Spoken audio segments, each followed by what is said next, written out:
Over the past 30 years, and on several occasions, I've had the pleasure, and it was always a pleasure, of dining at Victoria Albert's, the ultra-fine dining restaurant at Disney's Grand Floridian Resort and Spa. Sometimes I've been in the sumptuous dining room, and other times I've been at the chef's table overlooking the kitchen. Over the years, I've seen some changes, including the hotel's name, which was originally the Grand Floridian Beach Resort.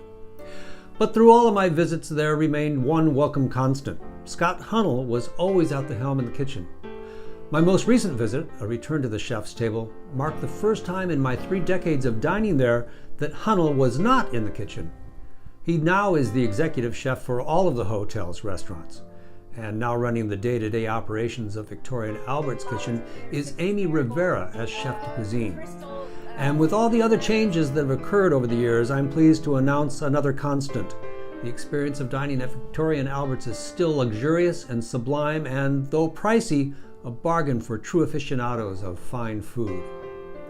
We started our chef's table experience with an amuse-bouche of New England langoustine with imperial caviar plus avocado and lime nuage cloud cakes. The first course was Bison Tenderloin, rolled and filled with horseradish cream, served with a boiled quail egg, arugula puree, and a nosegay of edible flowers. Rivera shared hosting duties with sous chef Matthew Eiler, who introduced the next course, Glacier 51 Toothfish with Nantucket scallops. I love that Eiler referred to it as Patagonian toothfish rather than by its marketing name, Chilean sea bass. It was served with roasted broccolini and a mimolette cheese sauce with dots of mustard oil. The fish had a wonderfully crispy crust that was fashioned out of fried broccolini buds. This was arguably my favorite course of the evening. We were surprised with a course of tagliatelle with shavings of Italian white truffles, a small serving but big flavors. A larger portion would have been deadly. Eiler told us that he wanted to make the roasted French quail more of an American dish, so it was stuffed with cornbread and wrapped with bacon from Wisconsin. And instead of a classic sauce bigarade, the saucier reduced a full bottle of Grand Marnier to produce a sweeter grace note. Pork belly was served with a look-alike log of pressed pineapple topped with peanuts. Australian Kobe-style beef, cooked sous vide with rosemary and thyme, was served with a potato pinwheel and dehydrated chive powder. Each plate was given an eyedropper dot of juiced 100-year-old balsamic vinegar, available online for $999 for 3.4 fluid ounces.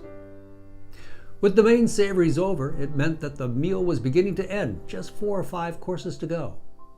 Colston Bassett's Stilton cheesecake with burgundy pears would have been dessert enough, especially with the Taylor Fladgate 20-year-old tawny port. But there were also cheeses and cookies and chocolate cake and friandises set up on a side table for us to go to and help ourselves. The excellent service remains too, and it's always fascinating to watch the many chefs working quietly and efficiently in the kitchen. Victoria Albert's has won numerous awards, and I was pleased to present 2 more to the staff that evening, Foodster Awards for Best Fine Dining and Best Restaurant overall. I paid my first visit to Victoria Albert's in 1988 when the restaurant was new, and I was too. I knew then that the Central Florida dining scene was going to be okay as long as we had a restaurant like this for others to emulate. I still feel that way. Some things never change.